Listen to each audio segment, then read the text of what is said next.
அஸ்ஸலாமு அலைக்கும் வரஹ்மத்துல்லாஹி வபரகாத்துஹு. நம்ம பார்த்துட்ருக்கிற திருச்சி தப்லே ஆலம் நத்ரஷாபாத் சாநாயகம் இவங்க. இந்த வலியுல்லா ஷரீஃப் அவங்களுடைய பெரியவங்களோட தர்பாரில் மிகப்பெரிய ஒரு பரக்கத்து. அவங்க வளர்த்த மகள் இவங்க தான். அவங்களுடைய கிளி பக்கத்துலேயே அடக்கம் செய்யப்பட்டிருக்கு. பாருங்கள், திருச்சியினுடைய மிகப்பெரும் ஒரு மன்னர். இவங்களை கொண்டு அல்லாஹு தாலா பெரிய தீனுடைய வேலையை வாங்கிட்டு இருக்கான். பாதுஷா நாயகம் இவங்க.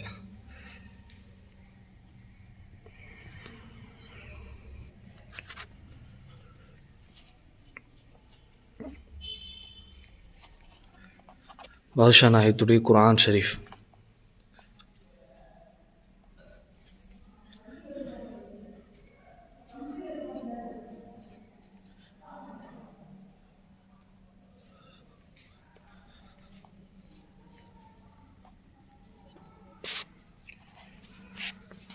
அஸ்ஸலாமு அலைக்கும் யா குதுப் சுல்தான் தப்லே ஆலம் நத்ரஷா பாதுஷா.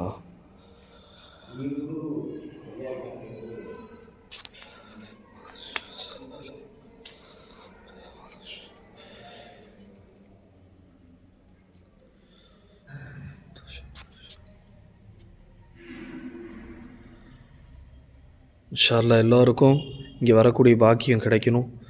எல்லோரும் துவா செய்யுங்க. பெரியவங்களுடைய தர்பாரை சந்திக்கிறதுன்றது அல்லாஹு தாலா மிகப்பெரிய ஒரு பரக்கத்தை அதில் வச்சுருக்கான். அலா இன்னா அவுலியா அல்லாஹி லா ஹவுஃபுன் அலைஹிம் வலாஹும் யஹ்ஸனூன். அவுலியாக்களுக்கு மரணங்கிறதே கிடையாது. அதே மாதிரி ஒவ்வொரு இறைநேச செல்வந்தர்களும் மிகப்பெரிய ஒரு வெற்றியாளர்கள். அவங்களுடைய தர்பாரில் நம்மளுடைய கல்பை உயிரோட்டம் பெற செஞ்சுக்கணும். நீங்கள் எப்படி தீனுடைய வேலை செய்வதற்காக இங்கே வந்தீங்களோ, நாங்களும் அதே மாதிரி தீனுடைய உழைப்பை செய்வதற்காக நாங்கள் செல்லணுங்கிற நீயத்தை வைக்கணும். அந்த ஈமான் அல்லாஹ் தஆலா அனைவருக்கும் நசீபாக்கி தருவானாக. அஸ்ஸலாமு அலைக்கும் வரஹ்மத்துல்லாஹி வபரகாத்துஹு.